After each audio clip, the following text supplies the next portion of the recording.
afternoon, everyone. On behalf of Team ASH and Company and Study Cafe, I would like to extend warm welcome to this event, to this webinar, Direct Tax Vivad Se Vishwas scheme.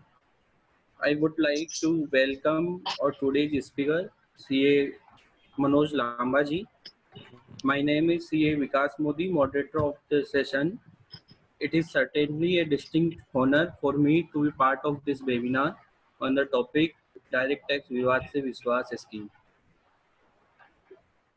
As you know, in indirect tax, SV Sabka Vishwas Legacy Dispute Resolution Scheme 2019 introduced to reduce the pending litigation. In the same way, in the income tax, Direct Tax Vivad Se Vishwas Scheme 2020 introduced to reduce the pending litigation and also to provide benefit taxpayer by providing them peace of mind and to provide them saving on account of time and resources for this scheme. For better understanding of this scheme, we have with us or today's speaker, CA Manoj Lamba ji. CA Manoj Lamba ji, currently chairman of YNR branch of NIRC of ICI. He is practicing chartered accountant, uh, working in the name and style of Anurag Manoj and Associates since 1999. He is author of various articles in various journals, social media, websites. He is also a speaker in various CP seminars and various other platforms. Now, I would like to hand it over to CA Manoj Lamaji to enlighten us on Vivad Se Vishwas scheme of the Income Tax Act. Thank you sir. सभी viewers को मनोज लांबा का प्यार भरा नमस्कार। Topic for today webinar is विवाद से विश्वास। Earlier it is विवाद se Vishwas scheme, now it becomes the act and the act is the direct tax विवाद से विश्वास एक्ट 2020। जो 2020 का अभी बजट आया उसमें हमारे honourable finance minister Shrimati Nirmala Sitharaman ने डायरेक्ट टैक्स विवाद से विश्वास स्कीम प्रपोज की। इस स्कीम को लाने का मुख्य उद्देश्य सरकार का ये था कि किसी तरह की टैक्स लिटिगेशंस अब हम नहीं चाहते। जिस तरह से पब्लिक और ऑनेस्ट सिटीजन सरकार पे विश्वास कर रहे हैं, उसी तरह से हम भी जनता पे विश्वास करें, टैक्स पेयर पे विश्वास करें। और उसी विश्वास को बढ़ाने के लिए फाइनेंस मिनिस्टर ने प्रपोज की डायरेक्ट टैक्स विवाद से विश्वास स्कीम। इस स्कीम को लाने का एक और बड़ा कारण था, इससे पहले पिछले साल जब जीएसटी आया था तो इनडायरेक्ट टैक्स डिस्प्यूट्स को खत्म करने के लिए सरकार सबका विश्वास नाम से एक स्कीम लेके आई थी। तब टोटल 1,40,000 करोड़ रुपीस इसमें पेंडिंग डिस्प्यूट थे और उस स्कीम के जरिए सरकार 38,000 करोड़ कलेक्ट करने में सक्सेसफुल रही। जब सरकार ने डायरेक्ट टैक्स विवाद से विश्वास स्कीम को प्रपोज किया तो सरकार ने एक एनालिसिस किया जो मैं आपके साथ शेयर करता हूं, जिसमें बताया गया बजट स्पीच के दौरान कि total number of cases pending before different forms 4.83 lakh, लगभग 4,83,000 केसेस डिफरेंट एपेलेट फॉर्म के पास पेंडिंग हैं, जिसमें डिस्प्यूटेड टैक्स के रूप में सरकार के लगभग 9,32,000 करोड़ रुपीस फंसे हुए। और 18-19 की अगर हम बात करें, उसका टोटल डायरेक्ट टैक्स कलेक्शन जो था सरकार का 11.37 लाख करोड़ था। लगभग सरकार ने एक साल में डायरेक्ट टैक्स से जितना रिवेन्यू कलेक्ट किया उसका 90% लगभग हमारा डिस्प्यूट में फंसा हुआ है। तो सरकार का ऐसा मानना था कि अगर हम कोई इस तरह की स्कीम लेके आ जाएं जिससे सारे डिस्प्यूट खत्म हो जाएं और सभी का हम वेलकम करें, तो हो सकता है कि सरकार एक अच्छा रेवेन्यू जनरेट कर पाए। सरकार का उद्देश्य था इस स्कीम से 2 लाख करोड़ रुपया इकट्ठा करना। और इस तरह से इस स्कीम को फ्रेम किया गया था, इस तरह से इस एक्ट को डिजाइन किया गया था कि मैं बहुत ज्यादा होपफुल था कि सरकार 2 लाख करोड़ रुपया इस स्कीम से इकट्ठा कर लेगी। लेकिन कोविड-19 ने सरकार की उम्मीदों पर पानी फेर दिया यहां पर भी। लेकिन सरकार स्टिल होपफुल है। उन्होंने डेट एक्सटेंशन इसमें भी कुछ की हैं जो भी हम डिस्कस करेंगे कि क्या एक्सटेंशन का इम्पैक्ट इस स्कीम पे आया है और सरकार कितना अपना टारगेट अचीव करने में सक्सेसफुल रहेगी, ये अभी अलग बात है। लेकिन अभी फिलहाल 30 जून तक जो रिलैक्सेशन मिली है, कुछ रिलैक्सेशन विवाद से विश्वास में भी मिली हैं, वो अभी हम लेटर ऑन डिस्कस करेंगे। सरकार का उद्देश्य था 2 लाख करोड़ रुपया इकट्ठा करना और सरकार होपफुल थी कि बड़ा एनर्जी के साथ उन्होंने अपनी पूरी मशीनरी लगा रखी थी कि 2 लाख करोड़ हम इकट्ठा कर लेंगे। अब ये डायरेक्ट टैक्स विवाद से विश्वास स्कीम जो थी एक्ट बन चुकी है, रूल्स नोटिफाइड हो चुके हैं, फॉर्म्स नोटिफाइड हो चुके हैं, ई फाइलिंग यूटिलिटी आपने कैसे डिक्लेरेशन फाइल करनी है वो भी इशू हो चुकी है।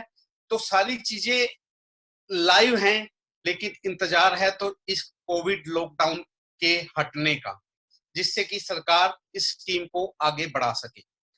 इसके अलावा कुछ और रीजंस भी थी जिसकी वजह से सरकार चाहती थी कि ये विवाद से विश्वास वाली स्कीम लाई जाए।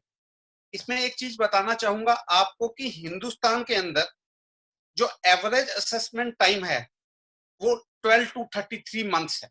पहले तो हम असेसमेंट करने में ही 21 से देते हैं और average time to settle a case up to a high court level is 8 years, यानी 24 महीने की एवरेज हम ऊपर असेसमेंट में लें और 8 साल का टाइम आगे हम हाई कोर्ट तक लें, तो एक टैक्स डिस्प्यूट को हैटल होने में जो अगर पर्सन सुप्रीम कोर्ट में नहीं भी जाता है तो 10 साल लग जाते हैं दोस्तों। 10 साल तक आपको हरासमेंट सहनी पड़ती है, 10 साल तक आपको लीगल कंसल्टेंट्स पे, एडवोकेट्स पे पैसा खर्चना पड़ता है और उसके बाद भी आपका डिस्प्यूट सेटल हो जाएगा या नहीं होगा, इस बात की कितनी गारंटी है ये आप मेरे से बेहतर जानते हैं। तो बहुत सारे केसेस थे जो डिस्प्यूट में थे, जो मैंने बताया कि 4,83,000 केसेस लगभग पेंडिंग थे डिफरेंट फॉर्म्स। उनको दूर करने के लिए ये एक्ट लाया गया। ये एक्ट क्या कहता है? सबसे बड़ी बात इस एक्ट के अंतर्गत जो आनी चाहिए थी नहीं आई, मैं ये आपको बताना चाहता हूं पहले कि वो क्या है। सरकार ने कहा विवाद है तभी विश्वास है। सरकार का ये मानना है कि विवाद है तो विश्वास है, अगर विवाद नहीं है तो कोई विश्वास नहीं है। मतलब सरकार कह रही है कि जिनके डिस्प्यूट किसी एपिलेट फॉर्म पे पेंडिंग थे एज ऑन स्पेसिफाइड डेट, वो लोग तो इस स्कीम को ऑप्ट करने के लिए एलिजिबल हैं। जिनके केसेस में असेसमेंट हुई थी और उन्होंने डिस्प्यूट क्रिएट नहीं किया, उस असेसमेंट के अगेंस्ट वो अपील में नहीं गए या अपील में नहीं जा सके, उन लोगों को इस स्कीम का कोई बेनिफिट नहीं मिलेगा। उदाहरण के तौर पे मैं समझाना चाहता हूं, कोई एक एसएससी था जिसके केस में 144 की बेस्ट जजमेंट असेसमेंट होगी। कोई एग्रीकल्चरिस्ट था जिसने एग्रीकल्चर लैंड बेची और कुछ इस तरह की असेसमेंट हुई और बेस्ट जजमेंट असेसमेंट करते हुए एओ ने उसके ऊपर से 10 करोड़ रुपए का टैक्स लगा दिया। अब 10 करोड़ रुपए का टैक्स लगा दिया, उसको कुछ पता नहीं था कि इसके अगेंस्ट हम अपील भी कर सकते हैं या आगे भी जा सकते हैं। तो इस वजह है या फाइनेंशियल क्रंच की वजह से, दिक्कतों की वजह से उसने अपील फाइल नहीं की। आज काफी साल हो गए हैं ये टैक्स एरियर में है, सरकार ना तो ये टैक्स कलेक्ट कर पाई, ना ही उसको सेटल कर पाई। तो मेरा ये मानना था कि अगर सरकार ऐसे लोगों को भी अवसर देती जिनके केस में असेसमेंट कंप्लीट हो चुकी हैं, लेकिन किसी फाइनेंशियल क्रंच की वजह से, किसी इग्नोरेंस की वजह से या किसी अन्य कारणों की वजह से अगर वो विवाद से विश्वास जैसी स्कीम में या अपील में नहीं जा सके, तो उन्हें एक मौका देना चाहिए था अपनी भूल सुधारने का। अगर सरकार ऐसा मौका देती तो जो रेवेन्यू कलेक्शन का सरकार टारगेट ले रही है, यहां से कहीं ज्यादा सरकार कलेक्ट कर सकती थी। तो जैसे कि मैंने पहले ही बताया, सरकार का यही मानना है, सरकार का यही थीम है कि विवाद होगा तो विश्वास करेंगे, अगर विवाद नहीं है तो कोई विश्वास नहीं। तो स्टार्ट करते हैं दोस्तों कि क्या है ये विवाद से विश्वास एक्ट। कुछ मेन प्रोविजंस इस एक्ट के।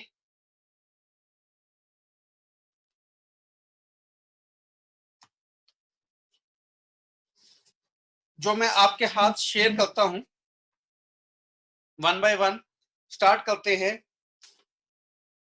डायरेक्ट टैक्स विवाद से विश्वास एक्ट 2020। अब डायरेक्ट टैक्स विवाद से विश्वास एक्ट को अगर समझना है तो सबसे पहले यह समझना जरूरी है कि हु कैन बी एपिलेंट। अगर विवाद से विश्वास स्कीम को ऑप्ट करना है तो कौन कौन लोग एपिलेंट हो सकते हैं। Section 2 sub section A of direct tax विवाद se Vishwas act defines the word appellant. It says appellant means a person। रुक जाइए दोस्तों और सुनिए। appellant means a person, that means any category of assessee, whether it is individual, HUF, company, firm, AOP, BOI, artificial judicial person, cooperative society, all can be a appellant in whose case appeal is pending, in whose case appeal or a writ petition or a special leave petition has been filed either by him or by income tax authority or by both before a appellant form and such appeal is pending as on specified date। ये act कहता है कोई भी ऐसा person जिसकी कोई appeal, writ petition, special leave petition या तो उसने फाइल की हुई है या उसके किसी केस में इनकम टैक्स अथॉरिटी ने फाइल की हुई है या दोनों ने फाइल की हुई है, जो किसी एपिलेट फॉर्म के पास, एपिलेट फॉर्म कौन कौन से होते हैं, या तो कमिश्नर अपील के पास पेंडिंग है, या आईटीएटी के पास पेंडिंग है, या हाई कोर्ट के पास पेंडिंग है, या सुप्रीम कोर्ट के पास पेंडिंग है। और पेंडिंग किसकी डेट कब होनी चाहिए? As on specified date. तो please note down my friends, specified date is 31 January 2020। अगर 31 जनवरी को आपका कोई भी डिस्प्यूट किसी भी अपीलेट फॉर्म, चाहे वो कमिश्नर अपील था, चाहे आईटीएटी था, चाहे हाई कोर्ट था, चाहे सुप्रीम कोर्ट था, पेंडिंग है, तो आप इस स्कीम को ऑप्ट करने के लिए एलिजिबल हैं। दूसरी चीज जो इन्होंने की, a person in whose case an order has been passed by the assessing officer or an order has been passed by the commissioner appeals or income tax appellate tribunal in an appeal or by high court in a writ petition on or before the specified date, and time limit of filing an appeal or special leave petition against such order by that person has not expired on that date। ये क्या कहना चाह रहा है? से आपके case में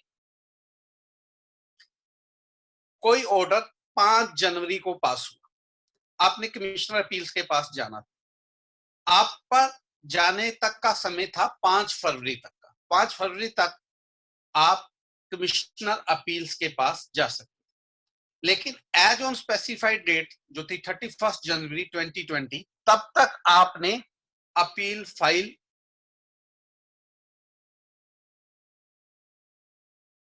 नहीं की।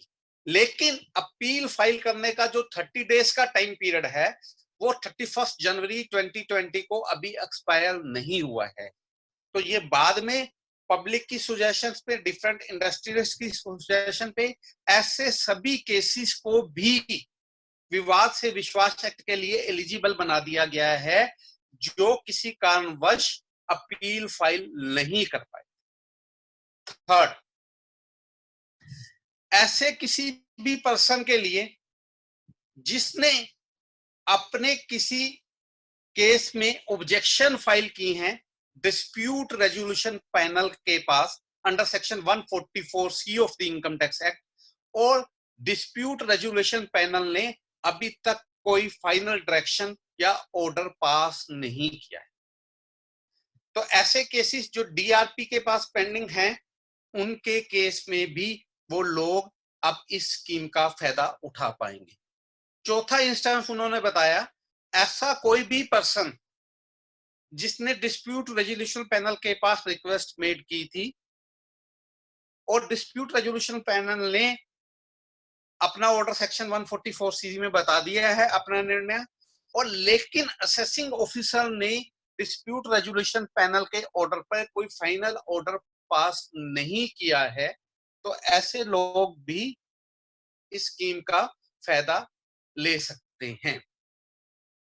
ये था कि कौन कौन लोग अपीलेंट हो सकते हैं। इसमें एक कैटेगरी और बहुत अच्छी जोड़ी गई जो कि एक वेलकम स्टेप था गवर्नमेंट की तरफ से। इन्होंने कहा, an person who has filed an application for revision under section 264 of the income tax and such application pending as on specified date. इसका क्या मतलब है? कोई एक ऐसा पर्सन था जिसने रिवीजन एप्लीकेशन मेड की हुई थी और वो application section 264 of income tax act में मेड की गई थी और कमिश्नर के पास एज ऑन डेट पेंडिंग है, तो वो लोग भी विवाद से विश्वास में जा पाए। लेकिन एक बात यहां पे नोट करने वाली है जो सभी मेरे दोस्त नोट करेंगे, वो ये है कि रिवीजन के केस में अगर रिवीजन का टाइम पीरियड अभी तक एक्सपायर्ड नहीं हुआ है तो आप इस टैक्स विवाद से विश्वास एक्ट को ओपन नहीं कर पाएंगे। क्या कहना चाहता हूं, दोबारा एग्जांपल से समझाता हूं। मान लीजिए मैं किसी केस में रिवीजन, किसी असेसमेंट ऑर्डर के अगेंस्ट रिवीजन एप्लीकेशन फाइल करना चाहता था। सेक्शन 264 में रिवीजन एप्लीकेशन फाइल करने के लिए 1 साल का टाइम पीरियड है और वो 1 साल का टाइम पीरियड 31 जनवरी 2020 को अभी एक्सपायर नहीं हुआ है, लेकिन मैंने अभी एप्लीकेशन भी रिवीजन की मेड नहीं की है, तो ऐसी दिशा में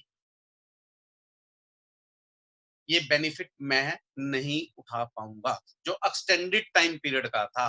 एक्सटेंडेड टाइम पीरियड का बेनिफिट केवल तभी है जब आपकी अपील किसी अपीलेट फॉर्म के पास होनी थी। Commissioner of income tax is not a appellate authority my dear friends, और अगर वो commissioner of income tax appellate authority नहीं है तो आप विवाद से विश्वास एक्ट का फायदा नहीं उठा पाए। एक क्वेश्चन और आ रहा है इसमें बहुत ज्यादा इंपॉर्टेंट, क्या आपने सेक्शन 154 में एप्लीकेशन लगाई हुई है rectification of mistake appeared from record के लिए arising from an order of a assessing officer? क्या ऐसी दशा में आप रेक्टिफिकेशन ऑफ मिस्टेक के लिए आपने एप्लीकेशन लगा रखी है, वो एप्लीकेशन अभी पेंडिंग है, 4 साल का समय है असेसिंग ऑफिसर के पास ऑर्डर पास करने के लिए, क्या ऐसी दशा में आप विवाद से विश्वास एक्ट को ऑप्ट कर सकते हैं? Again no my dear friends, ऐसी दिशा में भी आंसर सेम है। जो इनकम टैक्स अथॉरिटी है, जो रेक्टिफिकेशन है वो एपिलेट फॉर्म नहीं है, और अगर एपिलेट फॉर्म नहीं है तो आप इस स्कीम का फायदा नहीं उठा सकते। अब आगे बात करते हैं एपिलेट फॉर्म कौन कौन सी हैं। जैसे कि पहले मैंने बताया, supreme court, high court, income tax appellate tribunal और कमिश्नर अपील्स। अब एक क्वेश्चन बहुत ज्यादा मीडिया में भी था और काफी तरह पेपर में भी था, क्या जिन लोगों के सर्च हुई है, where search has been initiated by the department against any person, whether he can opt विवाद से विश्वास? The answer is yes now if the disputed tax in that search does not exceed ₹5 crore in a particular assessment year. एक उदाहरण से और clear करूंगा, search वाले cases को भी अब विवाद से विश्वास के लिए एलिजिबल बना दिया गया है, प्रोवाइडेड जो आपका डिस्प्यूटेड टैक्स है वो 5 करोड़ रुपए से ज्यादा ना हो। एक डाउट लोगों को ये आ रहा था कि ये 5 करोड़ की जो लिमिट है ये 6 सालों की ब्लॉक की जो सर्च होती है 6 सालों को मिला के है या पर असेसमेंट ईयर।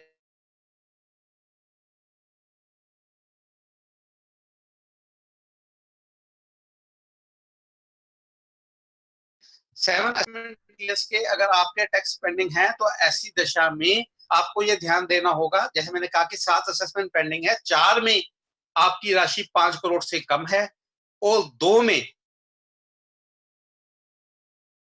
राशि जो है 5 करोड़ है, 3 में राशि 5 करोड़ से ज्यादा है। तो जिन 4 सालों में आपकी राशि 5 करोड़ रुपए से कम है उन चारों सालों के लिए आप विवाद से विश्वास को ऑप्ट कर सकते, आपको किसी तरह की कोई दिक्कत नहीं आए। ये 5 करोड़ रुपए की लिमिट पर असेसमेंट ईयर वाइज है, इन टोटल नहीं है। यह बात सीबीडीटी ने खुद जो 4 मार्च के 55 क्वेश्चंस का फैक आया था उसमें क्लियर कर दी है। इसके साथ साथ दोस्तों आगे मैं आपको बताना चाहूंगा, अगर आप विवाद से विश्वास को ऑप्ट करना चाहते हैं तो आपको एप्लीकेशन किसको मेड करनी है, कहां जाके मैं डिक्लेरेशन दूंगा, क्या ये एप्लीकेशन एओ को मेड होनी है? तो एक्ट में बताया गया है ये एप्लीकेशन डेजिग्नेटेड अथॉरिटी को मेड होनी है और designated authority in the case of Vivad se Vishwas is principal commissioner of income tax. Your jurisdictional commissioner of principal commissioner of income tax is your designated authority. If you want to opt the Vivad Se Vishwas Act, then you have to made the application electronically to your jurisdictional principal commissioner of income tax. Next, सबसे important चीज जो question इसमें अगला आ रहा है, इसमें अगला question ये आ रहा है कि डिस्प्यूटेड इनकम या डिस्प्यूटेड टैक्स क्या है। अगर हम डिस्प्यूटेड इनकम और डिस्प्यूटेड टैक्स को समझ लेते हैं तो लगभग विवाद से विश्वास एक्ट का आधा काम कंप्लीट हो जाता है। डिस्प्यूटेड टैक्स को ज्यादा गहराई में ना जाते हुए मैं आपको सिर्फ इतना ही बताना चाहता हूं कि डिस्प्यूटेड टैक्स वो अमाउंट है जिसके लिए आपका डिपार्टमेंट के हाथ डिस्प्यूट है, जिस अमाउंट को आपने किसी एपिलेंट फोरम के समक्ष कंटेस्ट किया हुआ है, वो अमाउंट आपका डिस्प्यूटेड टैक्स माना जाएगा। अब 2-3 सवाल फटाफट कर लेते हैं। एक सवाल ये आ रहा था कि अगर कोई डिस्प्यूटेड इंटरेस्ट है या डिस्प्यूटेड पेनल्टी भी है तो क्या आप सभी के लिए विवाद से विश्वास के लिए जा सकते हैं? अगर आपका जो असेसमेंट ऑर्डर पास हुआ है उसमें डिस्प्यूटेड टैक्स भी है, डिस्प्यूटेड इंटरेस्ट भी है और डिस्प्यूटेड पेनल्टी भी। उदाहरण के तौर पे बताते हैं, अभी आपकी असेसमेंट ईयर 17-18 की असेसमेंट कंप्लीट हुई और एओ ने एक असेसमेंट ऑर्डर पास किया जिसमें एओ ने कुछ डिसअलाउंस करके आपकी एडिशन की, प्लस उस एडिशन के ऊपर जो टैक्स बनता था उस पर 234B और 234C का इंटरेस्ट भी लगाया। साथ ही साथ 270A की मिस रिपोर्टिंग और अंडर रिपोर्टिंग की पेनल्टी भी इनिशिएट कर दी या इनिशिएट कर सकता है, लिवेड और लिवेबल। अब टोटल डिस्प्यूटेड अमाउंट से 10 लाख रुपए की एडिशन हुई जिसमें से 4 लाख रुपए का टैक्स था, 3 लाख रुपए का ब्याज था और 4 लाख रुपए का पेनल्टी थी। 4 3 7 4 11 लाख रुपए का एक ऑर्डर है। तो ऐसी दशा में आपको कितना जमा कराना है? अगर ऐसी अपील तीनों के एक कंसोलिडेटेड ऑर्डर के अगेंस्ट आपने अपील कर रखी है, तो ऐसी दशा में माय डियर फ्रेंड्स आपको केवल इंटरेस्ट ही जमा कराना है, टैक्स ही जमा कराना है। इंटरेस्ट और पेनल्टी से आपको कंप्लीट वेवर मिलेगा। यानी ऐसी दिशा में 11 लाख रुपए में से केवल 4 लाख रुपए का जो डिस्प्यूटेड टैक्स था वही केवल आपको जमा कराना पड़ेगा। 7 लाख रुपए से आपको कंप्लीट वेवर मिल जाएगा। तो इस स्कीम के फायदे को समझिए, आपका कितना बड़ा फायदा किस तरह से हो रहा है। से एक पर्सन का असेसमेंट ईयर 10-11 का या 12-13 का, या 148 में भी केस हुए 12-13 की असेसमेंट में कोई एडिशन हुई जिसमें 234 बी और 234 सी का ब्याज ही बड़ा भारी है, उसके बाद पेनल्टी ही बड़ी भारी है। 6 साल तक उसने सरकार का पैसा यूज किया, आज डिस्प्यूट में है, पीस ऑफ माइंड भी मिल रहा है और सिर्फ टैक्स का भुगतान करना है, सारी पेनल्टी भी माफ, सारा इंटरेस्ट भी माफ। ऐसी स्कीम कहां मिलेगी? खासकर इनकम टैक्स से तो आप उम्मीद नहीं कर सकते कि भविष्य में इस तरह की कोई और स्कीम आपको मिल जाएगी। फर्दर डिपार्टमेंट एक और बात इंश्योर कर रहा है कि जो लोग विवाद से विश्वास एक्ट में ऑप्ट करेंगे और टैक्स का भुगतान करेंगे इस स्कीम के अकॉर्डिंगली, उन लोगों पर किसी तरह की कोई प्रोसिक्यूशन भी लॉन्च नहीं होगी। अब बात करते हैं कि कुछ अलग तरह के पेनल्टी आपकी पेंडिंग है। अलग तरह की मतलब आपने टैक्स ऑडिट नहीं कराया था और आपके ऊपर टैक्स ना ऑडिट ना कराने की 1.5 लाख रुपए की पेनल्टी लगी हुई है। वो पेनल्टी जो लगी हुई है आपने कमिश्नर अपील्स के पास चैलेंज की हुई है, वो as on specified date pending, और 1.5 लाख रुपए की पेनल्टी कंसल्ट की आपने कंटेस्ट की हुई है। तो आपको क्या करना है? अब मेरा क्वेश्चन उसमें ये है कि अगर आपकी जो अपील पेंडिंग है वो ओनली अगेंस्ट पेनल्टी है, तो ऐसे में केवल पेनल्टी का 25% आपको जमा कराना है। पेनल्टी का केवल 25% आपको जमा कराना है, बाकी माफ हो जाएगा। इसी तरह से आपका कोई डिस्प्यूटेड इंटरेस्ट है टीडीएस का या किसी और चीज का, तो वो भी आप सिर्फ 25% जमा करा के इंटरेस्ट अमाउंट का अपनी बाकी लायबिलिटी से मुक्त हो सकते हैं, पीस ऑफ माइंड खरीद सकते हैं। एक क्वेश्चन और जो लोग बहुत ज्यादा कर रहे हैं विवाद से विश्वास से लेके, वो ये है कि क्या टीडीएस टीसीएस के जो केसेस पेंडिंग हैं उनमें भी विवाद से विश्वास स्कीम में जाया जा सकता है? Yes my dear friends, you can opt Vivad se Vishwas scheme for TDS TCS pending appeals with different appellate forums. Next जो एक क्वेश्चन आ रहा है, मेरे खिलाफ कोई 234 की लेट फीस या 234 की कोई लेट फीस पेंडिंग थी और उस अपील को किसी अपीलेट फॉर्म के पास मैंने कॉन्टेस्ट किया हुआ है, तो क्या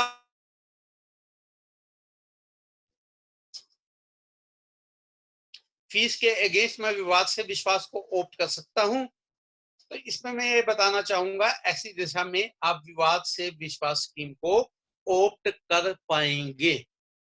तो यानी चाहे टीडीएस है चाहे टीसीएस है, आप विवाद से विश्वास के लिए जा सकते हैं।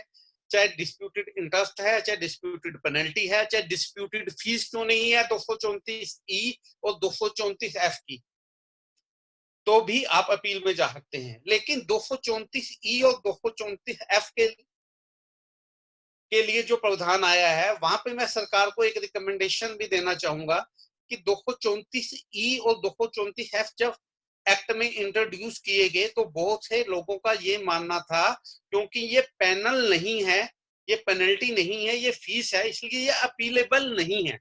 इस प्रजम्पशंस में बहुत सारे लोगों ने अपील नहीं की, इनके अगेंस्ट जो लेट फीस लगी थी उनके अगेंस्ट अपील नहीं की। तो एक रिक्वेस्ट है कि जब सरकार इसके बाद आए, नया फैक्ट लेके आए, तो एट लीस्ट जहां पर आपके पास लेट फीस की रिकवरी पेंडिंग है और आप किसी भी कारणवश उसके लिए अपील कंटेस्ट नहीं कर पाए या नहीं अपील पेंडिंग है, तो ऐसी दशा में कम से कम लेट फीस के केसेस के लिए उन्हें अलाउ कर दिया जाए।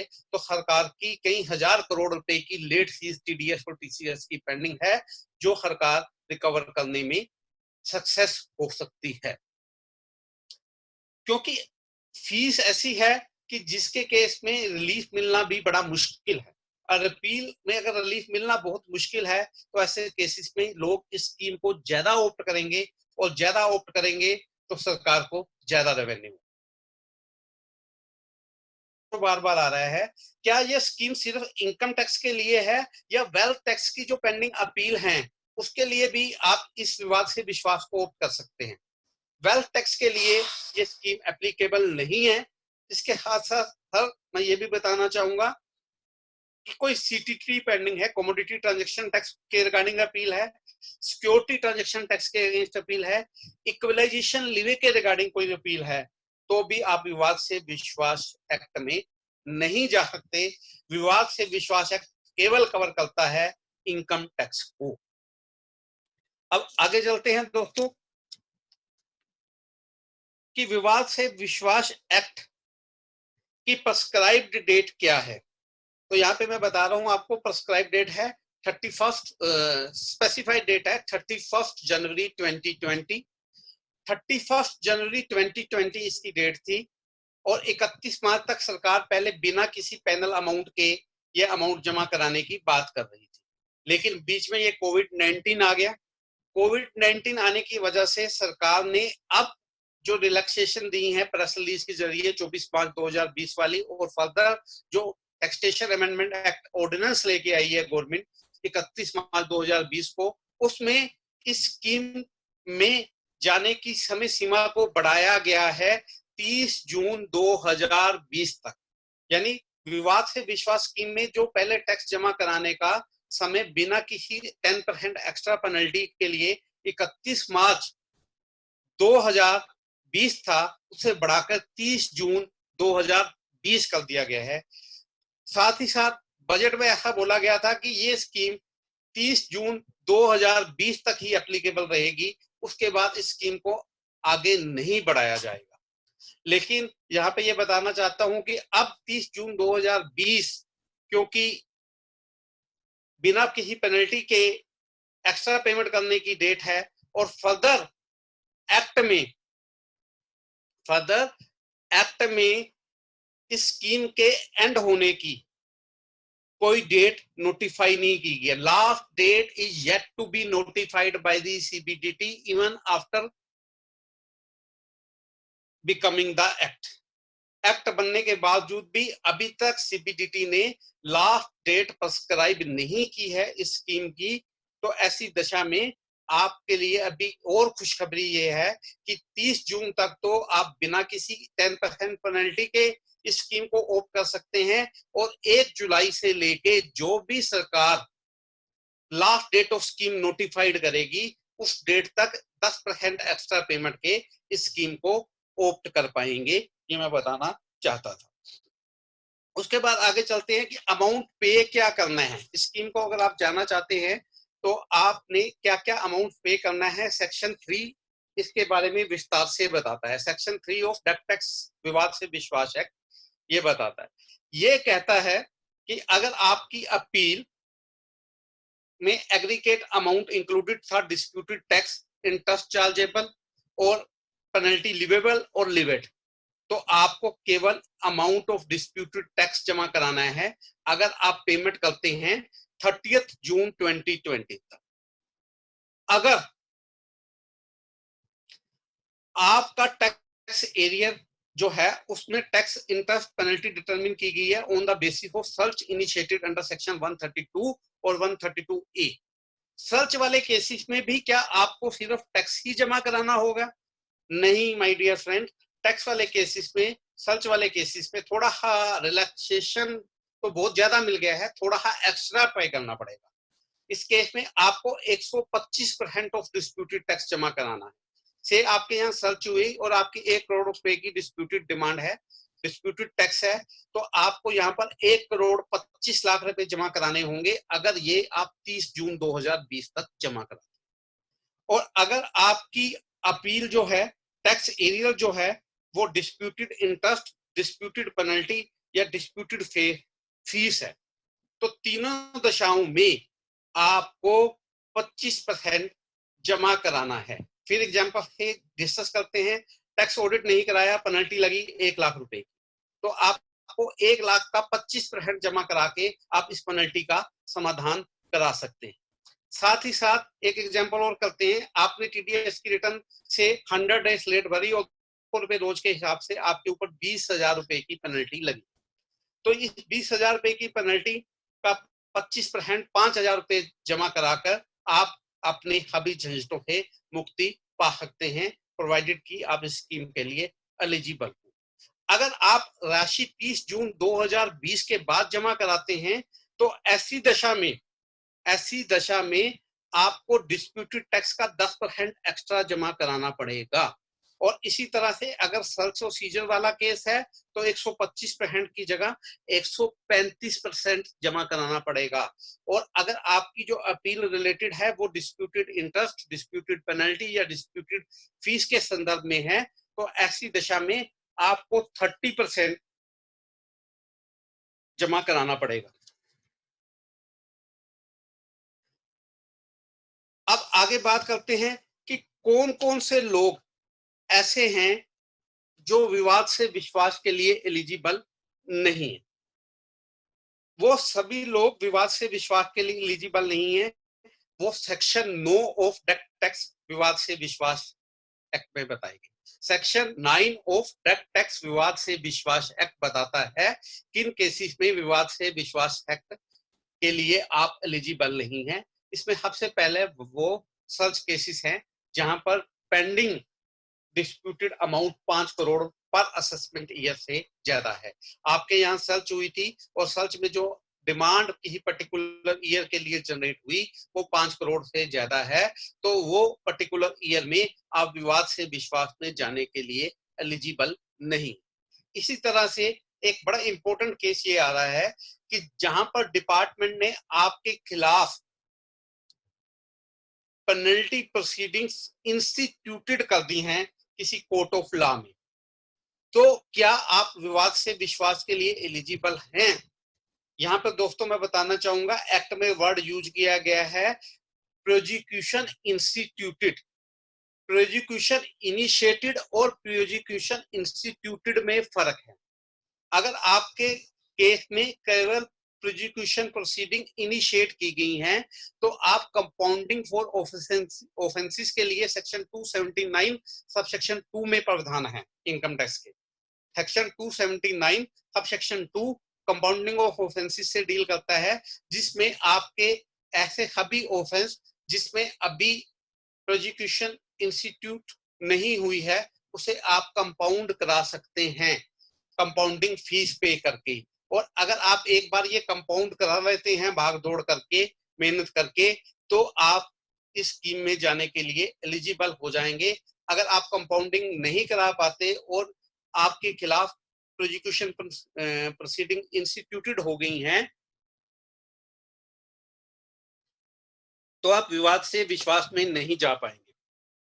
आप किसी ऐसे केस में भी विवाद से विश्वास में नहीं जा सकते जिसमें आपकी कोई undisclosed income from source located outside India है, या आपकी कोई undisclosed asset located outside India है। आपकी विदेश से कोई इनकम आ रही है या विदेश के बाहर आपकी कोई संपत्ति है जो आपने डिस्क्लोज नहीं कर रखी, तो ऐसी एसेट्स के लिए भी या ऐसी इनकम के लिए भी, फॉरेन इनकम और फॉरेन एसेट्स के लिए भी जो अनडिस्क्लोज्ड है, आप विवाद से विश्वास का फायदा नहीं उठा पाएंगे।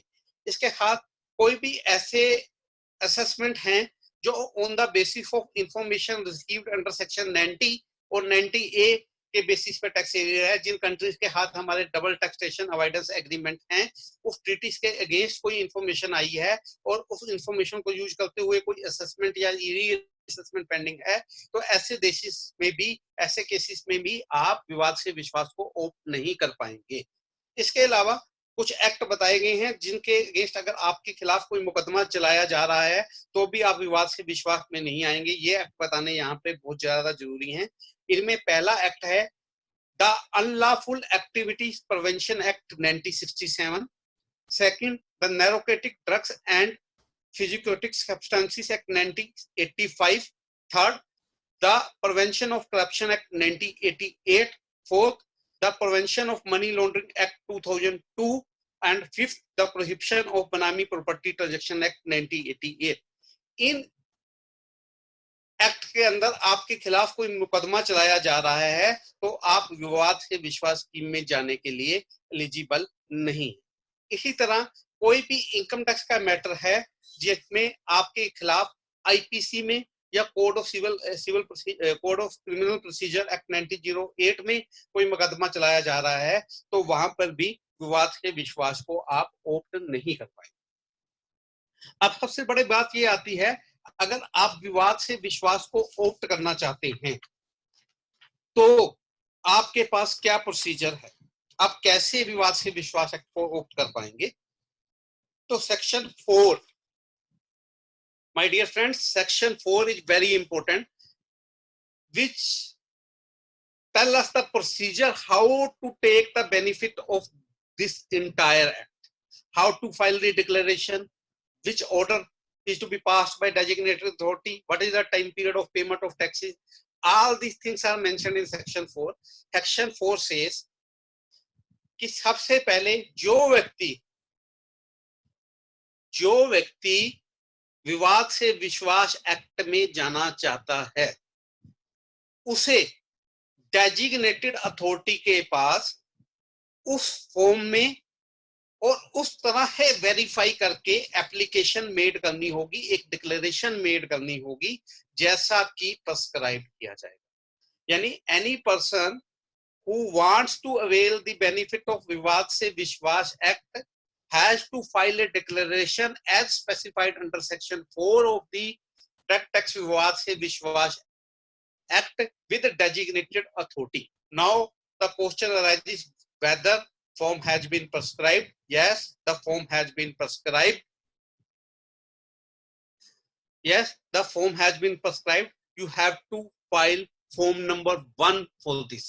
You have to file form number 1 for this with your designated principal commissioner of income tax. There is no provision of making manual application. There is no provision of making manual declaration under section 4 of the act.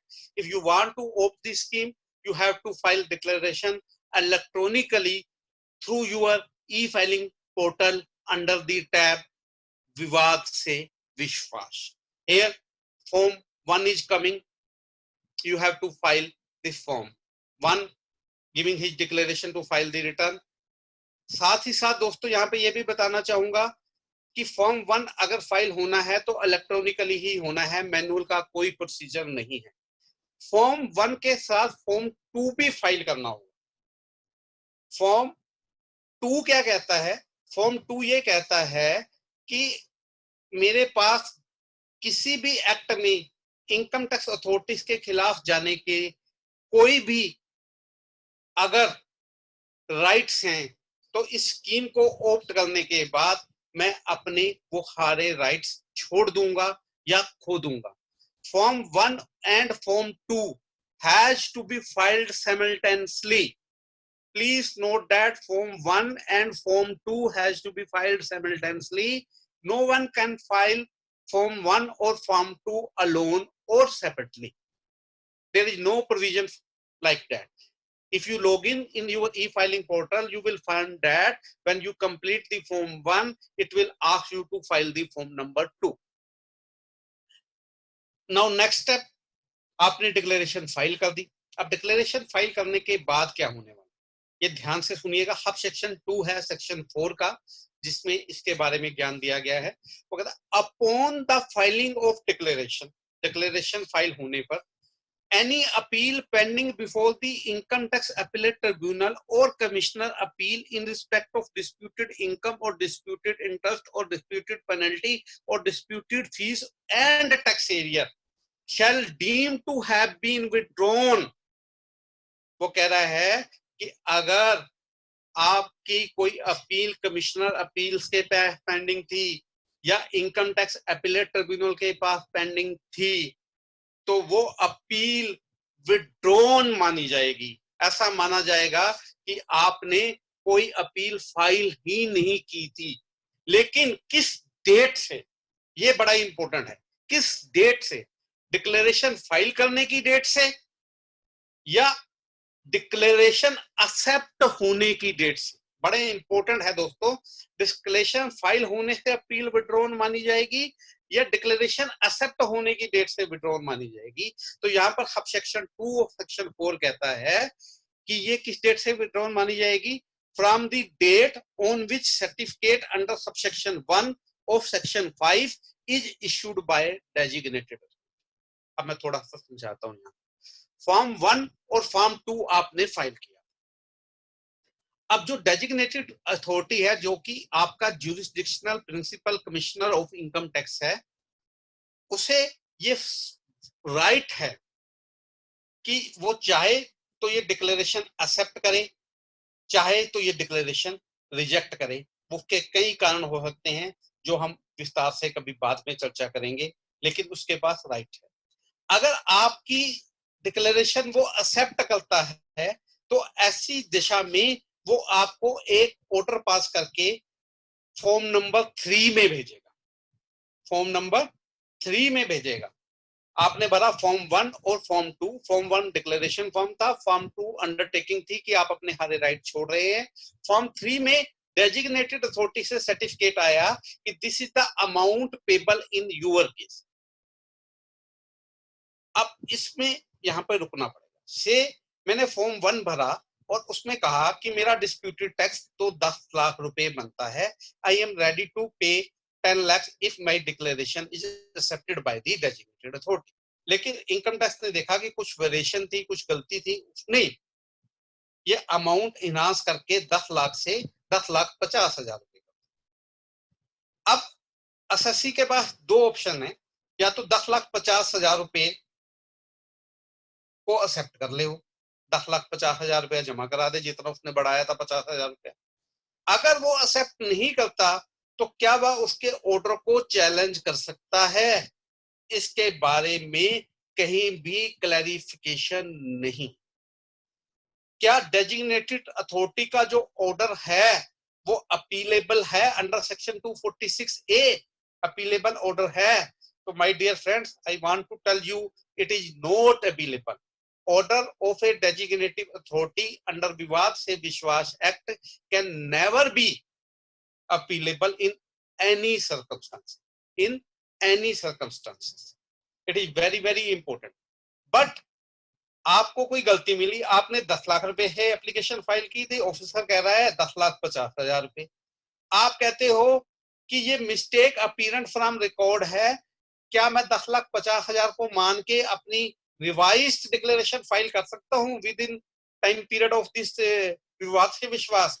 तो ऐसा प्रतीत होता है कि ऐसा प्रावधान है, क्योंकि जब ई फाइलिंग पोर्टल पे जाते हैं तो वहां पे वो पूछता है कि जो डिक्लेरेशन आप फाइल कर रहे हैं वो ओरिजिनल है या रिवाइज्ड है।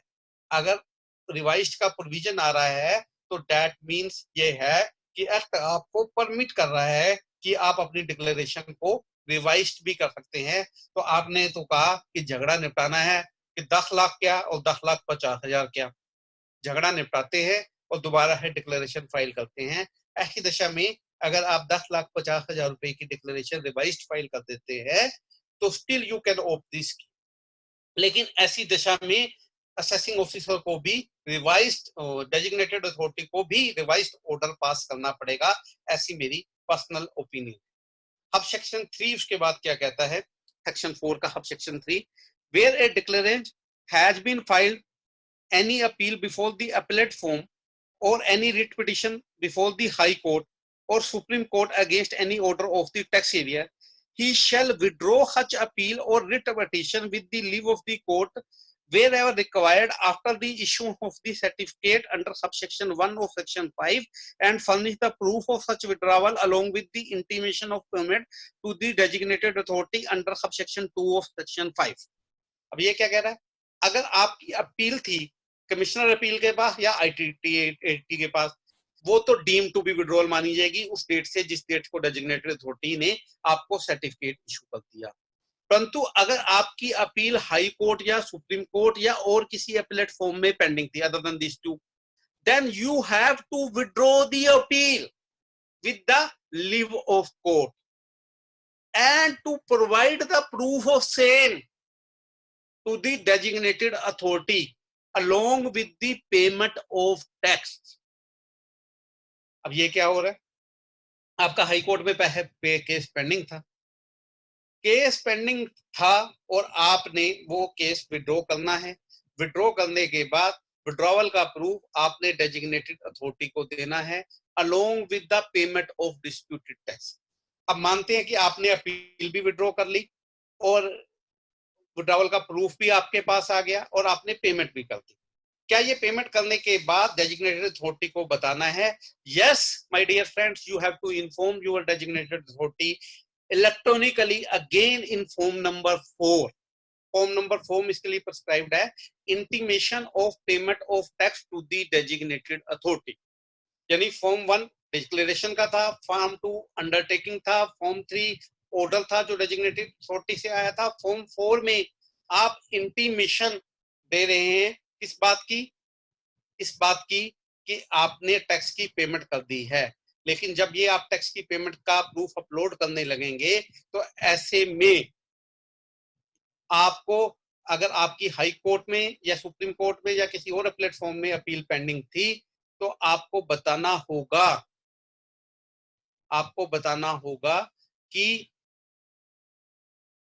मैंने अपील विड्रॉ कर ली है और उसका प्रूफ भी वहां पर अपलोड करना होगा। बिना अपील फाइल किए, विड्रॉ का प्रूफ फाइल किए ये आगे एक्सेप्ट नहीं होने वाली और फाइनल ऑर्डर आपको नहीं मिलने।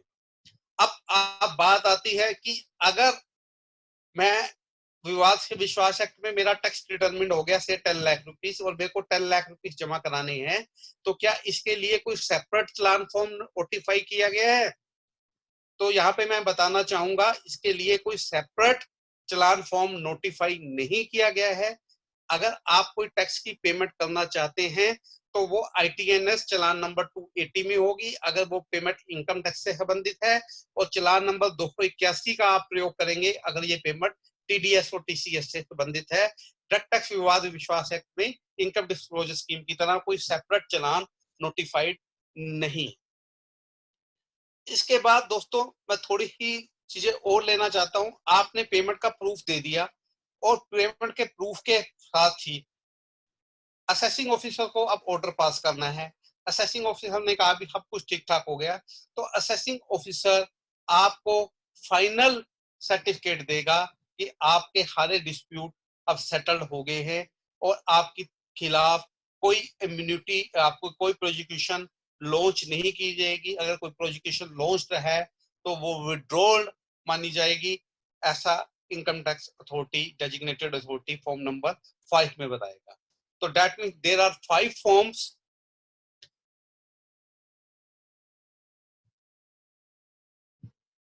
There are 5 forms prescribed under the Direct Tax Vivad se Vishwas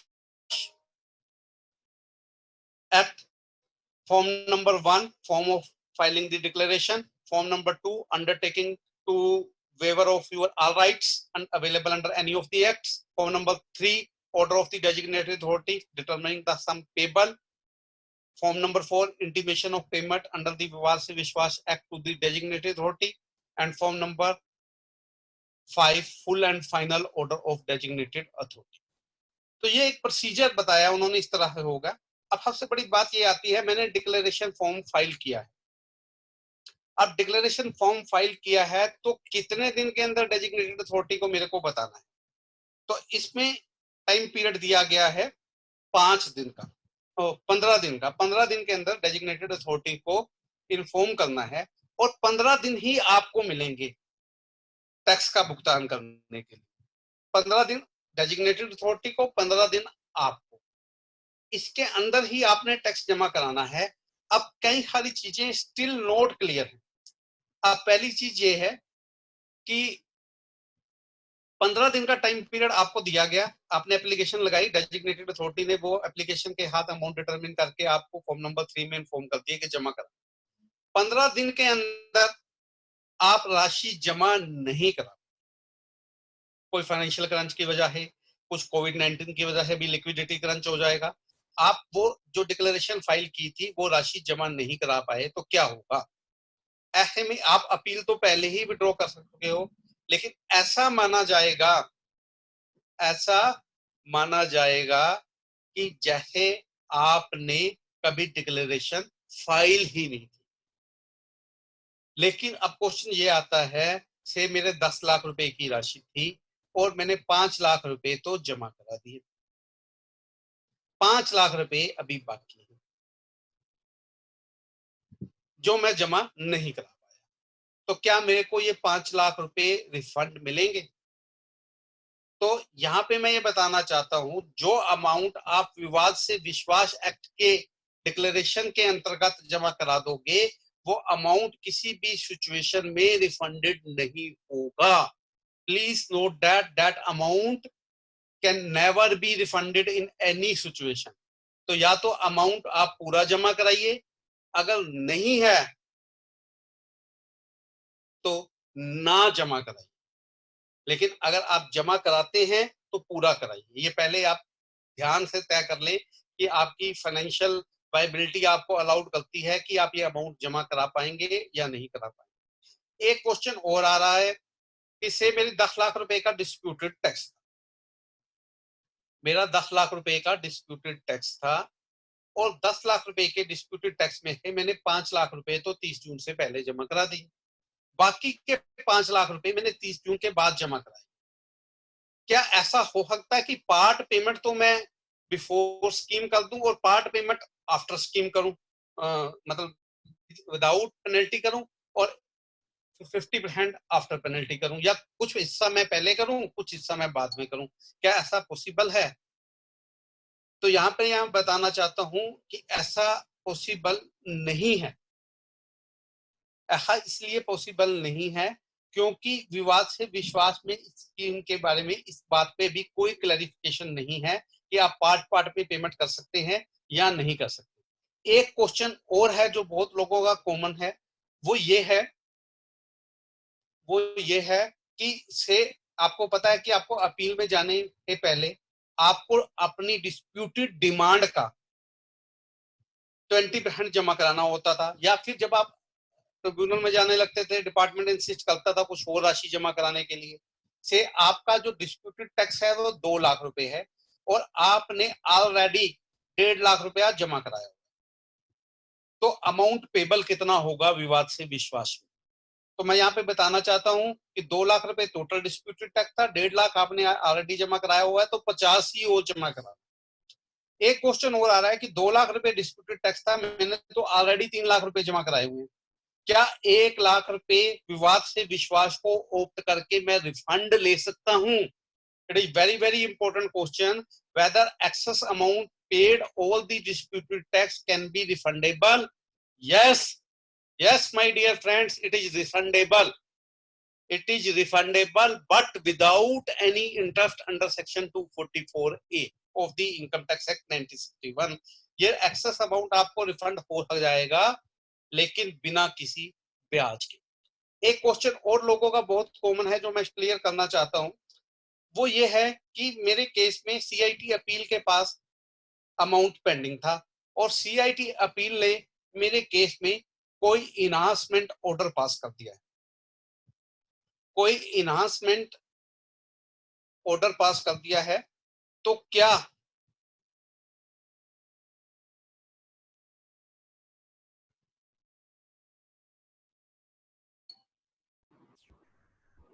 yes sir.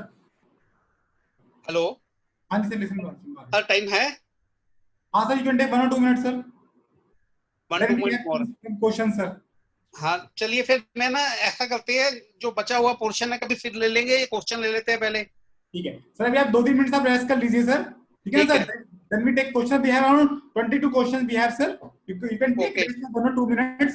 Meanwhile I will make some announcement, friends. Tomorrow we have two webinars, one in morning and one in evening.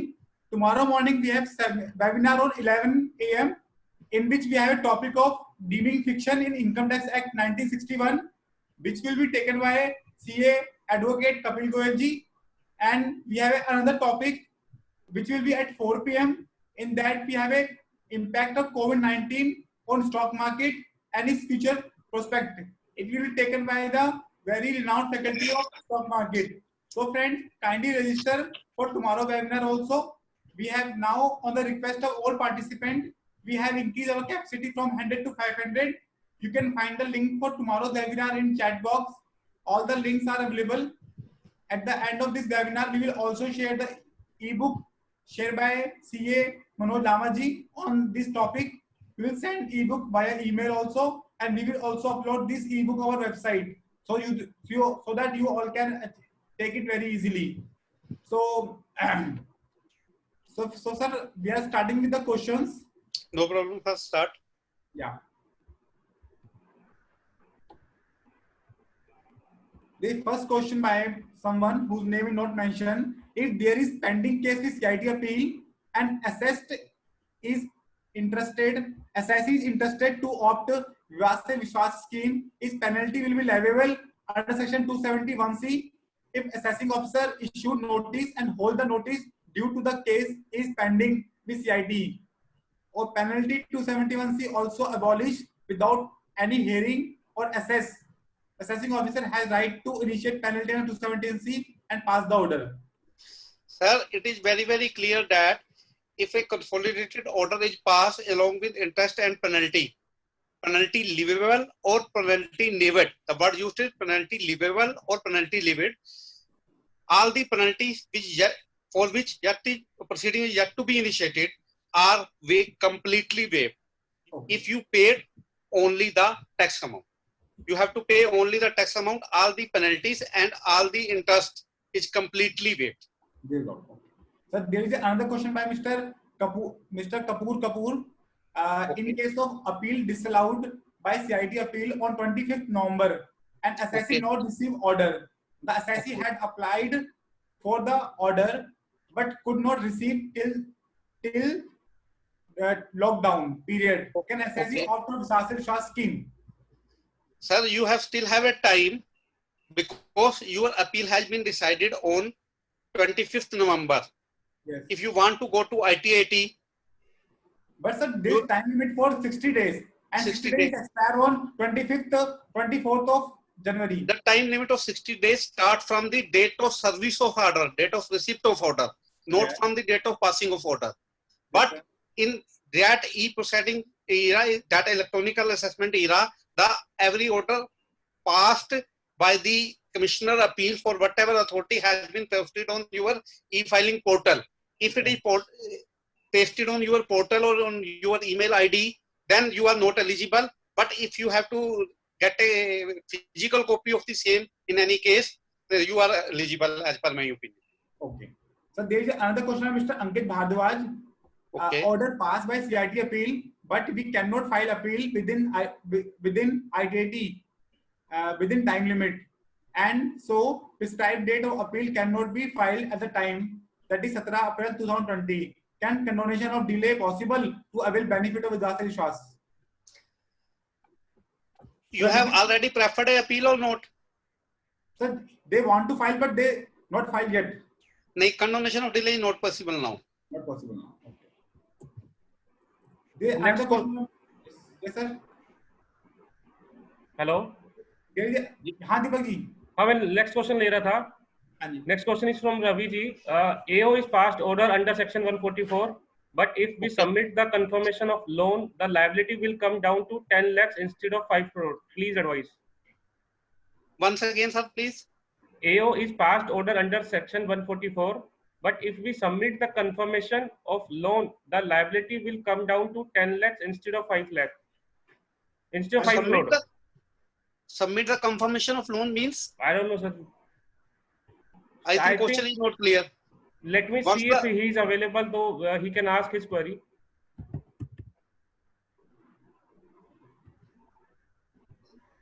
Mr. Ravi ji is not right now here. Till then, take the next question. Next question. Prosecution is not called for the particular year for any year or any other year. I think this question is not clear. No, sir. He want to ask, sir, if he apply for the Vishwas scheme for that particular year, prosecution will not launch. For the other year, also prosecution will not launch. नहीं, सिर्फ उसी साल के लिए prosecution wave होगी जहां आपने विवाद से विश्वास ऑप्ट किया है. बाकी केसेस में डिपार्टमेंट को राइट है. And sir Ravi ji want to ask sir कि सपोज एओ ने 144 में ऑर्डर पास कर दिया, उस केस में उन्होंने 5 करोड़ की डिमांड क्रिएट कर दी, बट उनके पास कोई कंफर्मेशन नहीं थी लोन की एसएससी के पास उस समय एओ को देनी बैक बिकॉज़ 144, बट लेकिन वो कंफर्मेशन बाद में दे सकता है एसएससी ऑफिसर को through rectification on all. Her rectification order अगर पास हो गया है फिर तो आप कम डिमांड के लिए जाएंगे. अगर rectification order is still to be passed then definitely you have to pay on 10 crore. Okay. और सर सपोज हम अगर अप्लाई कर दे स्कीम के लिए और इन बिटवीन अगर ऑर्डर पास हो जाए हमारा रेक्टिफिकेशन का, तो फाइनली हमें कौन सा अमाउंट पे करना है, रेक्टिफिकेशन वाला होगा या ओरिजिनल ऑर्डर का? अगर आपने डिक्लेरेशन फाइल की है तो मैंने अभी बताया है कि रिवाइज डिक्लेरेशन का भी प्रोविजन है. तो अगर रेक्टिफिकेशन ऑर्डर पास हो गया है तो आप दोबारा अपनी डिक्लेरेशन रिवाइज कर सकते हैं with in the period of the scheme. Okay. Deepak ji ask next question. या Mr. Jogendra is asking up to 30th June whether we have form is to be filed or tax is also to be paid. Sir 30 जून तक आपको declaration form number 1 में file करनी है. उसके 15 दिन के अंदर डेजिग्नेटेड अथॉरिटी अमाउंट डिटरमिन करेगा. से आज 20 अप्रैल आपने डिक्लेरेशन फाइल की 17 अप्रैल को, तो 15 दिन मई 2 तक वो अमाउंट डिटरमिन करेगा आपका. तो मई 2 के बाद 15 दिन का हमें मिलेगा आपको टैक्स पे करने का. ठीक है, यहाँ पे नाम नहीं लिखा हुआ है. And is asking suppose everything has been deposited and appeal pending before high court for 4 years, can we opt for this scheme? If yes, can we opt for 1 year? If yes, what will happen after, what will happen to another year having same matter? Sir जिस साल के लिए आप opt करोगे उसी साल के लिए आपको वेवर मिलेगा, बाकियों में वैसे ही रहेगा. हिमांशु जैन जी पूछ रहे हैं, can I opt the scheme whether additional is made on account of dispute in depreciation rate and appeal is pending before ITAT? Yes definitely you can make, no problem. And Manish Goyal ji asking in your example, I think आपने example दिया उसमें of संगम जी, आप लेंगे ये वाला? मैं लेता हूं. इन your example 4 + 3 + 4 lakh, if appeal of 4 lakh has not been made, then what will be paid, and will the penalty proceeding which is under process continue or will ended?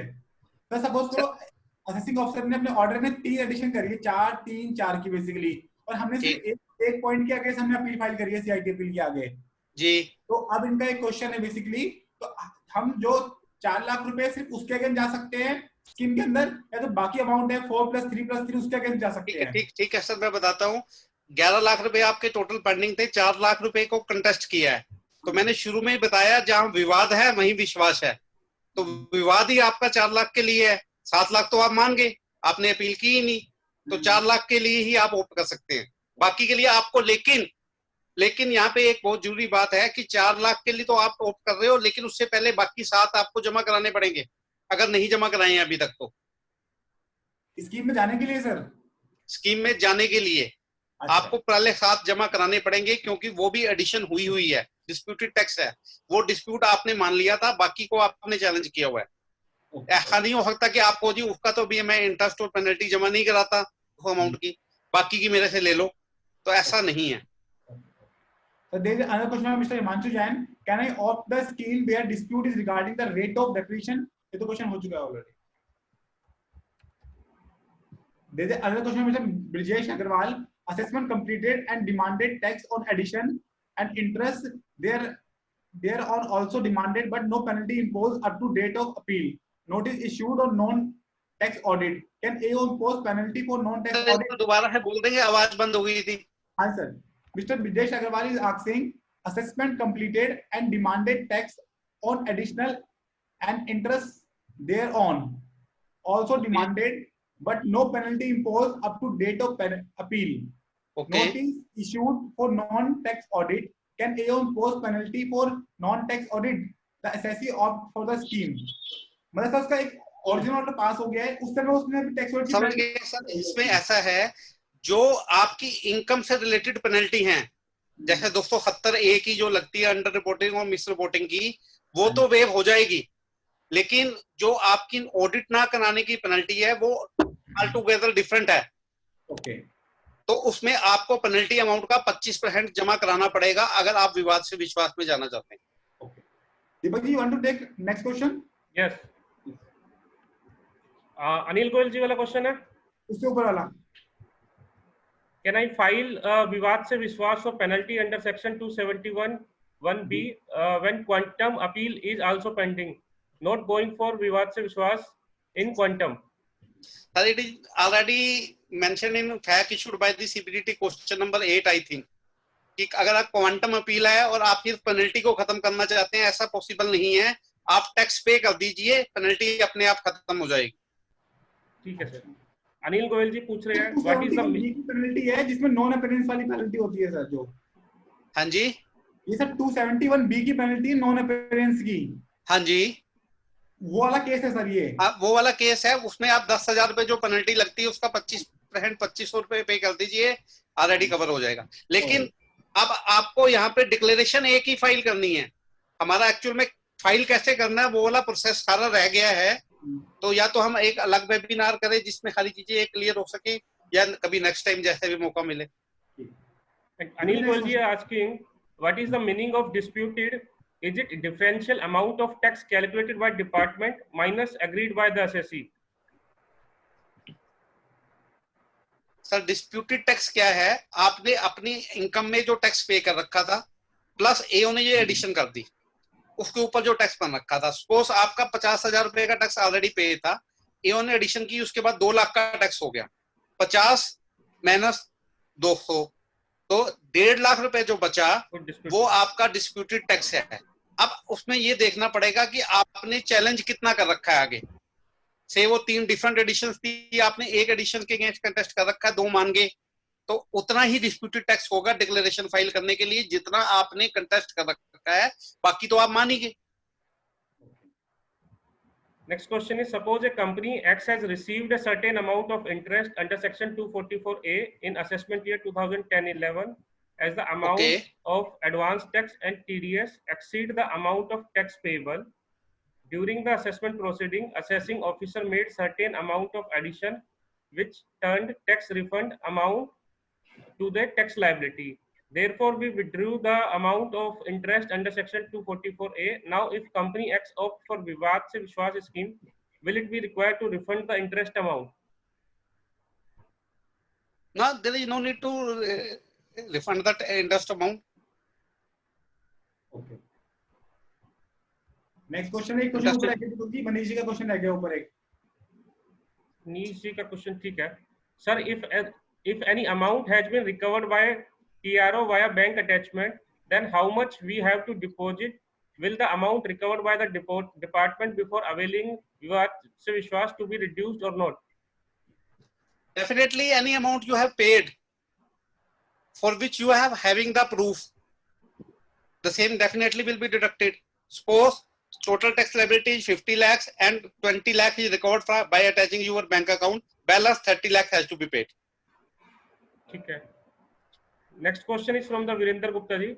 If quantum of appeal and penalty appeals are separately filed and pending with CIT appeal for any particular assessment year, what is the position whether 2 separate declarations are to be filed or 1 declaration is enough by showing both appeal details? Also, tax is payable or 25% penalty is also payable in addition to the amount of tax payable. Again, very, very clear. If there are 2 appeals, 2 different appeals are pending, one in respect of income addition and another in respect of penalty, then you have to file a single declaration giving details for both the appeal if it relates to a particular assessment type, because declaration is to be filed assessment year wise. You have to give one declaration form 1 and giving the detail of both the appeals, that is quantum appeal and that is penalty appeal. Here you have to pay the amount of quantum appeal. Penalty is automatically waived if it relates to that income, but it is any penalty other than the penalty which relates to income, then you have to pay 25% extra. ठीक है sir. Next question is from the Himani Jain. In case ITAT has restored the matter to DRP for passing reasonable order and till date no notice has been received by the assessee from DRP, whether such case is recovered under Vivad se Vishwas, the ITAT held that since DRP order is not a speaking order, the assessment does not stand in the eye of the law. ITAT has decided the matter. ITAT has held that since DRP order is not speaking order, the assessment does not stand in the eye of law. Sir, ITAT quashed the order. Quashed the order. Now it is pending with DRP. DRP. You have made an application to DRP as on specified date or not? DRP ने जो order pass किया उसके against ITAT में गए, ITAT ने DRP के order को quash कर दिया बिकॉज़ उन्होंने स्पीकिंग ऑर्डर पास नहीं किया था. नाउ जीत चुका है बेसिकली. आपने दोबारा DRP को बोला स्पीकिंग ऑर्डर के लिए, उसने पास किया नहीं किया, आप गए या नहीं? सर ये वाला फैक्ट क्लियर नहीं है क्वेश्चन के अंदर. तो अगर DRP के पास नहीं है तो आपने जो मान लिया जो उन्होंने डिसाइड किया है. अगर आपने DRP पे दोबारा चले गए हैं, चाहे उसने ऑर्डर अभी नहीं पास किया और वो स्पेसिफाइड डेट को पेंडिंग है DRP पे एप्लीकेशन, तो आप जा सकते हैं.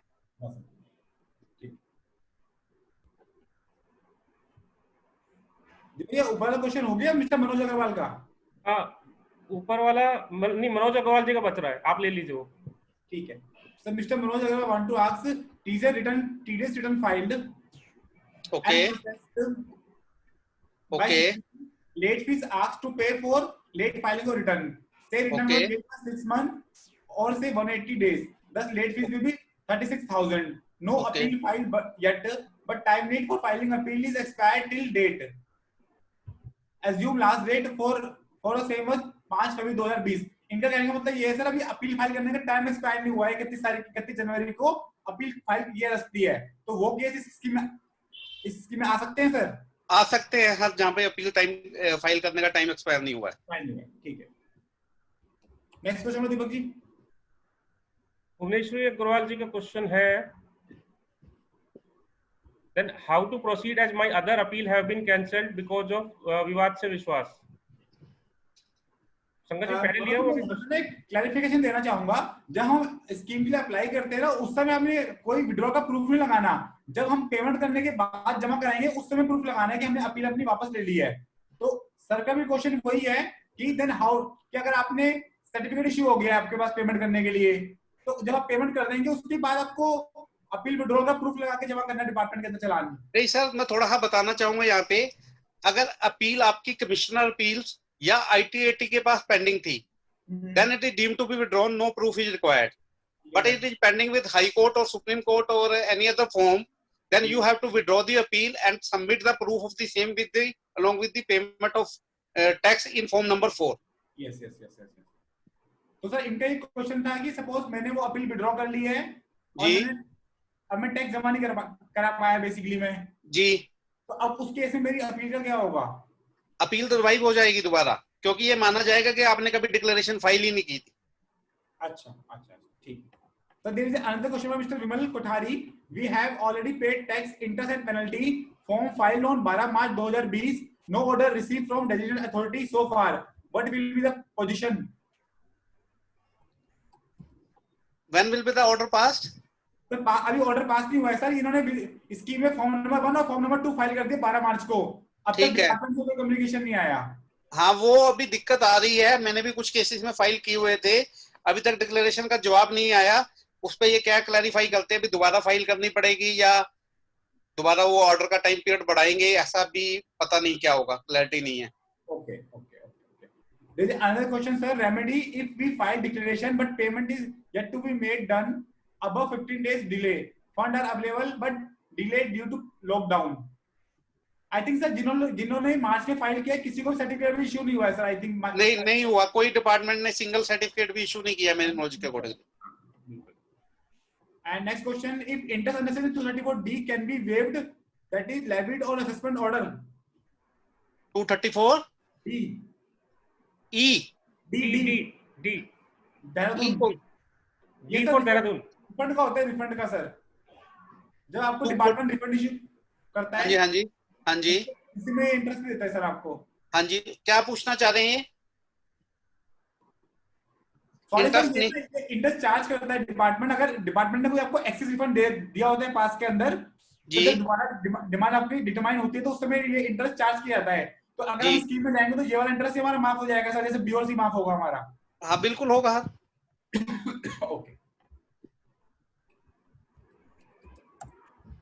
Next question sir, in case of my client assessment completed under section 144, read with 147, 148 and demand raised in PAN of partnership firm which has been converted into private limited company as on date of order, appeal filed to CIT appeal. You have to deposit the tax in the name of partnership firm, क्योंकि appeal is pending in partnership ना, partnership and private limited both are different entity. Okay. Sir, Mr. Sandeep Goyal want to ask, any chance of reduction of tax rate in this scheme? Reduction of tax rate in future? For A by 1718 section 115 BB levied, in which a very high amount of tax is charged. So okay. I got your question. आप तक जो finance ministry ने clarification दी थी वो ये कह रही थी कि इस तरह की कोई रिलैक्सेशन हम देने वाले नहीं है। जो डिमोनेटाइजेशन के केसेस हैं वहां पे आपको जो 78% का टैक्स लगा है, 60% प्लस 25% प्लस 4%, वो आपको पे करना ही पड़ेगा। ओके तो देखिए दिव्या, आप नेक्स्ट क्वेश्चन लीजिए निखिल जी का। निखिल जी का क्वेश्चन है, considering that the date of payment was extended from 31st March 2020 to 30th June 2020, what is the last date of making the application via Form 1 and Form 2 under the scheme, that is without the burden of payment of additional tax? Definitely it is up to 30th June you can make payment without any additional amount. Okay. You can file the form 15 days before 30th June. Okay. So there is another question by our honorable attendee CA Divya Somani, who is the secretary of the Ajmer branch of CIRC of ICI, sir. Okay. What if we file, while filing the application there is a mismatch in computing liability from applicant side versus actual liability as per department? What will be the intimation the same by department and will be allowed to file application again even after 31st June?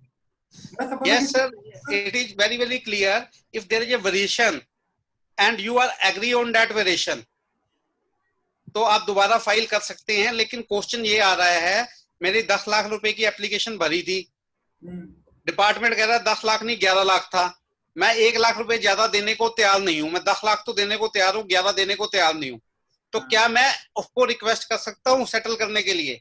ये clear नहीं है। लेकिन आप अगर 11 पे settle हो तो revise आई है, वो तो उसने अमाउंट डिटरमिन किया, आपने पे कर दिया, उसमें तो कोई दिक्कत है ही नहीं। Sir next question is, please explain how to file schedule D of form 1। क्या आप सर बताना चाहेंगे को schedule D? Sir schedule D जो है वो, एक मिनट रुकिए sir, schedule D, sir schedule D उन केसेस में है जहां किसी आप अपील में हैं और वहां पर आपका लॉस रिड्यूस्ड हो गया था। मतलब आपका लॉस था से 10 लाख रुपए की रिटर्न फाइल की थी, इन्होंने कुछ डिसअलाउंसेस किए, लॉस रह गया 2 लाख रुपए, 8 लाख रुपए डिसअलाउड कर दिए, और जो लॉस आपका रिड्यूस हुआ उसके लिए आपने अपील की हुई थी, या आपने मैट पे किया था, लॉस मेकिंग कंपनी थी, मैट पे किया था और उसके ऑर्डर के वजह से मैट क्रेडिट आपका रिड्यूस हो गया। इन दो सिचुएशन से शेड्यूल डी डील करता है। शेड्यूल डी आपने तब भरना है, अब शेड्यूल डी वाले केसेस में उन्होंने 2 ऑप्शन दे रखी हैं, या तो जितना आपका लॉस रिड्यूस हुआ था, जितना आपका लॉस रिड्यूस हुआ था उतने पे टैक्स दे दो। ऑप्शन 1 तो आपके पास ये अवेलेबल है, और ऑप्शन 2 आपके पास ये अवेलेबल है कि आप टैक्स नहीं पे करें, आप रिड्यूस्ड क्रेडिट, जितना लॉस कम हो गया था उतना अपना क्रेडिट कम कर लें, या उतना अनअब्जॉर्ब्ड डेप्रिसिएशन या लॉस कम करके कैरी फॉरवर्ड करते हैं। 2 ऑप्शन हर अवेलेबल। अगर आप सेकंड वाली ऑप्शन की तरफ जा रहे हैं आप कह रहे हो कि मैंने तो टैक्स नहीं भरना, मैं तो रिड्यूस्ड लॉस या रिड्यूस्ड डेप्रिसिएशन या reduced MAT credit carry forward कर लूंगा. In such situation you have to fill detail in schedule D. Okay. Sir, do you have ample time, sir? Because we have 10 more questions remaining. Or should we No take? problem, sir. If you have time, there are I have many no questions. problem. There are few questions on Facebook, even on the mail, so it will take time. So I think we can take at next time. You can plan another webinar on same topic in which we can discuss only question or answers. Same matter. Then we'll try to take all other questions because already we are 26 minutes ahead. So we'll take the remaining question in next webinar on the same matter. We will try Sir, to. You can keep the next webinar only on question answer on Vivad Se Vishwas. Okay. And sir, we also request our participant. You can also directly contact Manojji via his phone number and email ID to ask your query. Should you allow, sir? Yes, sir. Yes, no problem. So friends, I will request you to kindly, though the answer are not taken yet, kindly take the answer through Manojji directly. We will share his mobile number and email ID via email to all participants. So kindly take answer of your question from him directly. So thank you very much, Manojji, for giving your precious time. I can welcome, sir. Welcome. No. Time also you are my player. Taking multiple webinars and seminars. I can understand you are very busy, and thank you very much for giving your time. I also express my thanks to Vikasji, who has joined us today from Jaipur. He is also a GST speaker. He has a very good knowledge over GST, and he is very good friend of us. So he's accepted our invitation to join us as a monitor of this webinar. So we request him. So if you want to share some words, so kindly share and please express vote of thanks to the speaker. Because you are unmute your mic first. Yes. Yes, sir. It was a great deliberation on today, and thank you for your valuable insight and acquainting us on this scheme Vivad Se Vishwas 2020. And thank you, organizers Sangamji and Deepak Gupta ji. And I would like to share something about Study Cafe. Study Cafe was formed in 2010 by CA Deepak Gupta ji to share the knowledge, and also you can share some articles or some notifications at there. In on Study Cafe, around 20,000 professionals or person visiting daily basis to see this notification or updates. Thank you, Sri Deepak Gupta ji, for sharing or for making this platform. Or also, I would like to say thank you to Sangam ji to provide this opportunity to me. Thank you, Manoj sir, for sharing this valuable scheme. Thank you, sir. Thanks a lot. Deepak ji, thank you Vikas ji. पर brief करिए कि total कितने participant थे, कहां का live हो रहा है हमारा, कल कौन सेमिनार्स हैं? Yeah, I will say 2 minutes on that. Friends, thank you very much for your support, and I hope you have liked our today's seminar. Our webinar was live on Facebook as well as on the YouTube as well. And like you must be knowing that we have the capacity of 500 participants now. So you can ask your friends to join us. We were getting many responses earlier that the people are not able to join. Now because of your love, we have increased our capacity from 100 participants to the 500 participants. So you can ask your friends to join our webinar. And our tomorrow's webinar is on from tomorrow onwards we will be going live for 2 webinars in a day. So tomorrow we have one webinar which is on the income tax topic in morning around at 11 a.m. and in the evening we have topic on the stock market, where you can know that whether it is the right time to invest in the market or not, or what is the market situation as an investor point of view.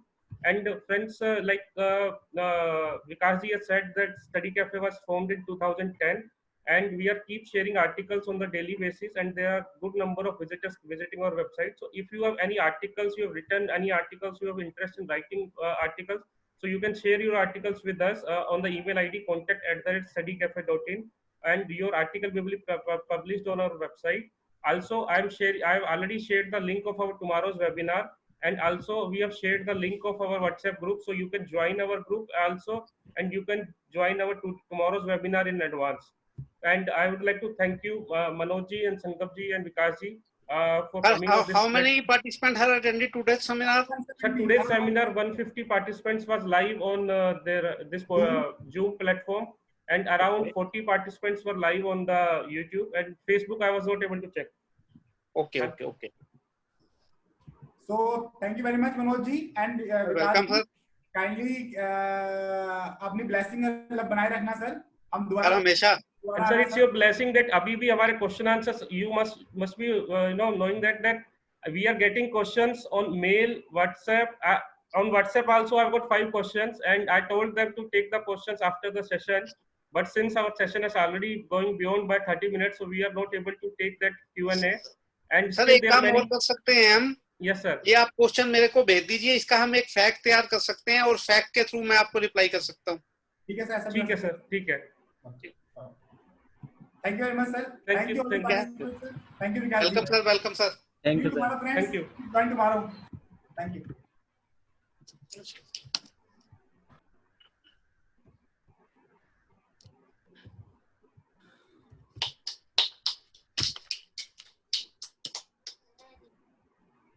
Sankalp, just 2 minutes. I've shared the link of the WhatsApp group on the chat, so that if any participants want to join that group, they can join the group. The link on WhatsApp? I've shared the link on the chat. You can text to Deepak ji or me also on WhatsApp, so we can add you in such group so that you can know the upcoming information of upcoming webinars. So friend, next week we are providing you very good seminars in morning and evening, both schedules. So please be in touch, get knowledge, and use your time during lockdown period. Okay, Deepak ji?